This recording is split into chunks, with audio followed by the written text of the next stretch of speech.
Good morning. I hope you all had a great 4th of July and you visited family and have had some good fun. Today I am with my sister in West Virginia and I'm just enjoying this time of year too. I do have to tell you that one of the things that I see, we're driving around up here and I see a bunch of signs and they're about how Christ saves, Jesus saves. And it makes me think we can't, as Christians or as followers of Jesus, we shouldn't be angry. We should not be demanding or saying it's got to be one way or the other. We should be like he was, willing to negotiate, willing to talk to people, willing to point out the facts, and then let people decide. Anger is not part of what he requires or wants for us. If you want to make believers and you want to have people join, then you need to make it a fun place to be. And just being angry is not fun. Being judgmental is not fun. All it does is drive people away. Do not judge. The only person you are judging with your anger is you. Jesus loved everyone because he didn't judge anyone. He let them judge themselves. And that was wisdom. Wisdom is knowing and seeing when and how people judge themselves and holding them accountable to it in a way that makes sense. I see a lot of people who are so single-minded that they don't allow others to be. They say it's got to be my way or the highway. Well, it doesn't work that way. God never intended it to be that way. He hoped that you would learn to love each other, to respect each other, to help each other to grow, and to go past all of the judgment and not worry about judgment. It's the only thing that people seem to fail regularly at. They seem to reject judgment, and yet they want to judge everybody else. That's a shame. I tell people, if you want to claim that you're a Christian, then you should be like Jesus was. That's what he told you. That's why so many times he already told us that in the end he would be there and many would come to him saying, Lord, Lord, and he'd say, I don't know you. Are you acting like him? Are you living your life like him? How can you claim to be his if you don't do anything he told you? Where's the love? Where is the forgiveness? Where is the non-judgment? I know everybody says, well, there's judgment. Yes, there is judgment. Everybody judges themselves by what they say and what they do. You're not allowed to judge them, but you are required to hold them accountable to how they judge themselves, because that's how you protect the rest. When they do something that is going to harm another person, you shut them, you quit them, you shut them down. Don't allow it. That's the only time that you need to be involved. Other than that, you hold them accountable to how they judge themselves.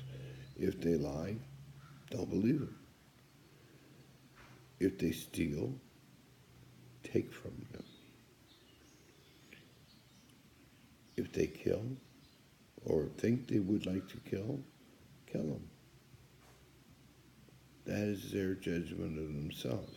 Not because you wanted it or you thought it should be, but because they thought it should be. That's justice. People talk all the time about justice, and what they're really saying is social justice. Well, society has no justice, only the individual.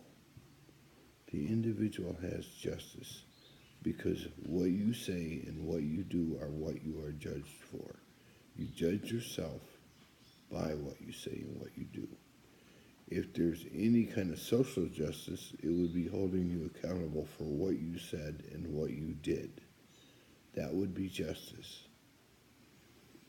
That's why God blessed the United States in certain ways. One of the ways was because when we established our justice system, we said you had a juror of your peers, and they were not to decide why you did something or to indicate any kind of guesswork. They were required to determine only one thing. Did you do what you're accused of, or didn't you? Beyond any doubt, did you do it or did you not do it? Well, now we got lawyers that try to make what you did seem right, and it doesn't. They try to argue for what they call morality, which is not moral. Morality is holding you accountable for what you do and what you say. That is morality. Because that is holding you accountable to how you judge yourself, not how others judge you. That is justice. That is morality. But today we have all kinds of lawyers who try to make lies truth and truth lies. And we have gullible people that believe it. God blessed this nation because we, in our justice system, we set up the fact that 12 people would have to decide not why you did it or if you did it, but did you do it? If there was any doubt, they were supposed to find you innocent.